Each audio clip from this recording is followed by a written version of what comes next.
from his trip to China with nothing to show for it. President Trump faces new decisions in the war with Iran. Pakistan's interior minister visited Tehran yesterday to discuss specific agreements in negotiations to end the war. This all comes as a leader in Iran's parliament said new plans for traffic in the Strait of Hormuz would be, quote, unveiled soon.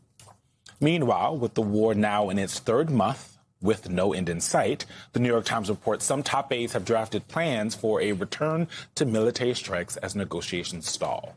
And there are new signs Trump's war of choice isn't living up to the administration's claims. It's building. A U.S. official confirmed to MS Now that about 70% of Iran's mobile missile launchers remain viable. And Iran has also retained roughly 70% of its pre-war missile stockpile. To get into all this, John Brennan, the former CIA director and MS Now senior national security intelligence analyst. Director Brennan, thank you, as always, for coming to the weekend. To that last point, let's play Trump's admin's claims that Iran's missile capabilities are all gone, decimated, destroyed. Obliterated.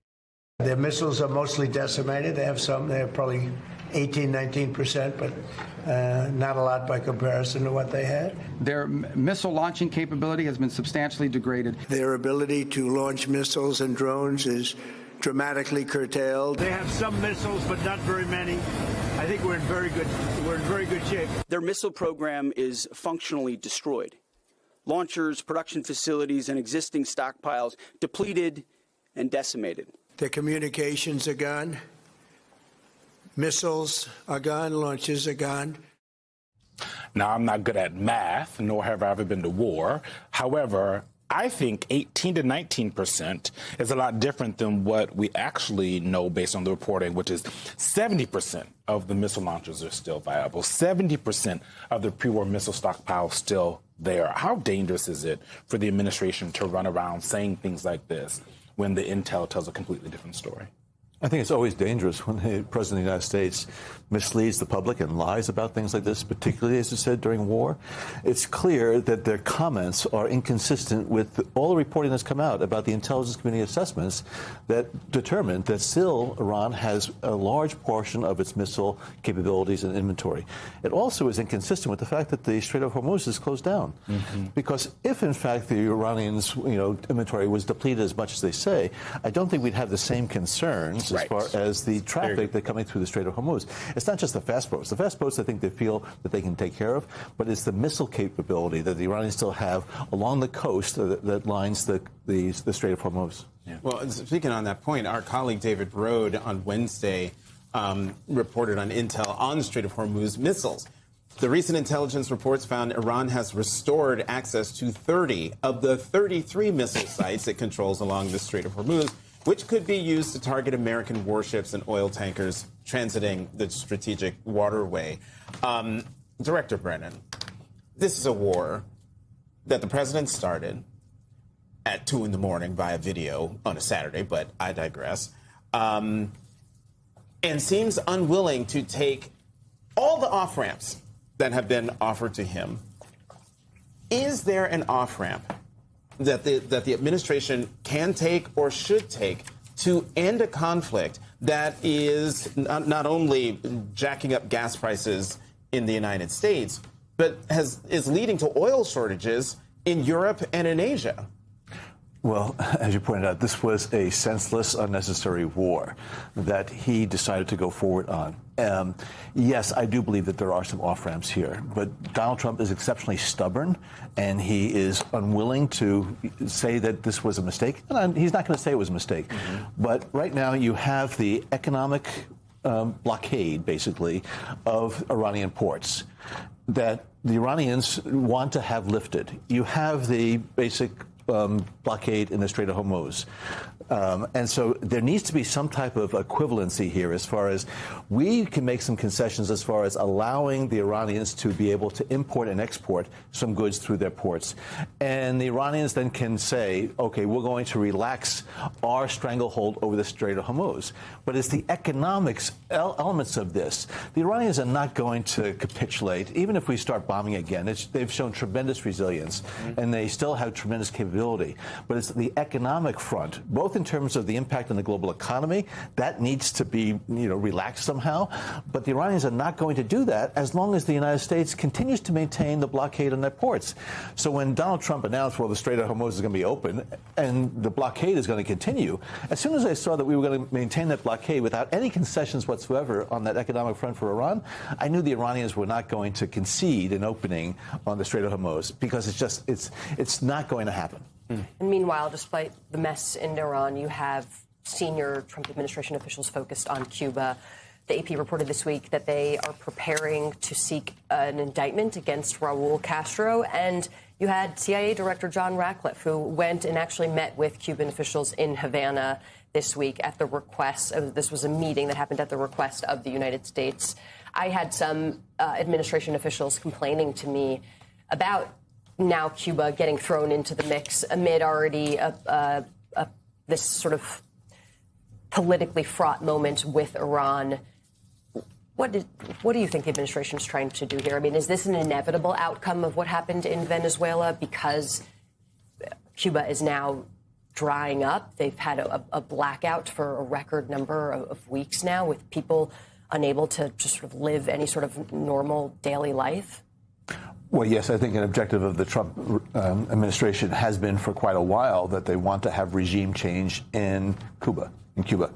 And Marco Rubio is certainly behind that. And so the Venezuela option was, replacing the senior leader there, Maduro, getting him out, but be able to exploit the situation in Venezuela for U.S. or Trump administration economic benefit.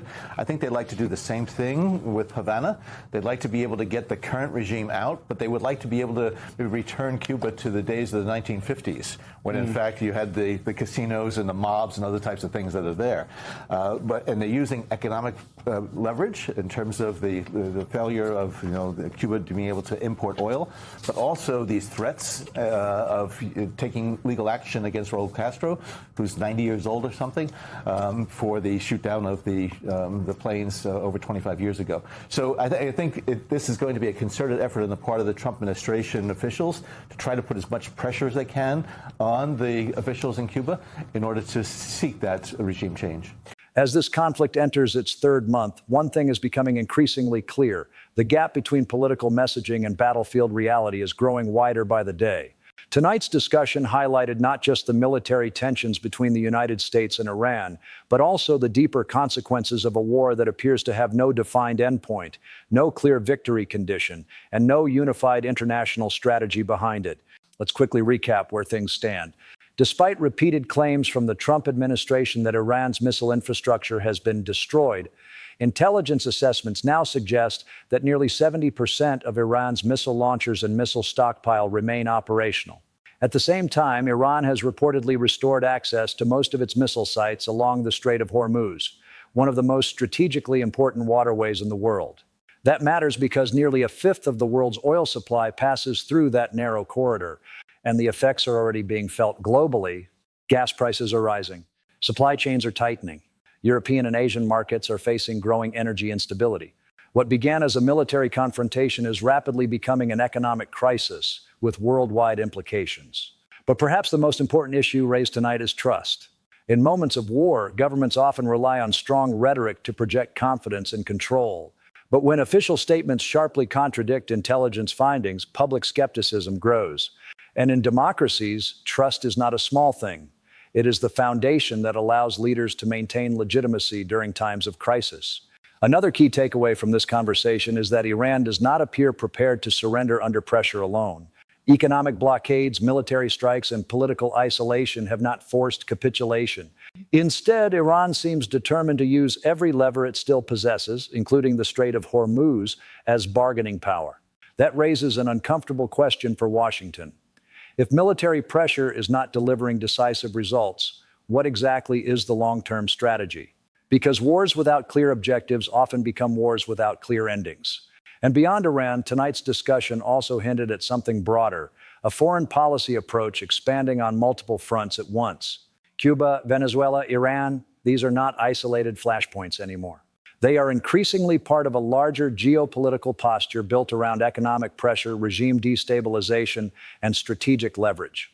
But history shows that opening too many fronts simultaneously can carry enormous risks, both politically and economically. And perhaps that's the emotional core of this story. Behind every headline about missiles, sanctions, or oil routes are ordinary people. Families worried about rising prices, civilians living under uncertainty, workers fearing economic instability, and young soldiers potentially being drawn into a prolonged conflict whose outcome remains deeply uncertain. So here are the questions viewers should be asking tonight. How long can this conflict continue before diplomacy becomes unavoidable? And perhaps more importantly, are world leaders still prioritizing resolution or simply managing escalation 1 week at a time? Because the longer wars continue without honest public dialogue, the harder it becomes to separate strategy from political theater. One thing is certain, the coming weeks will be critical.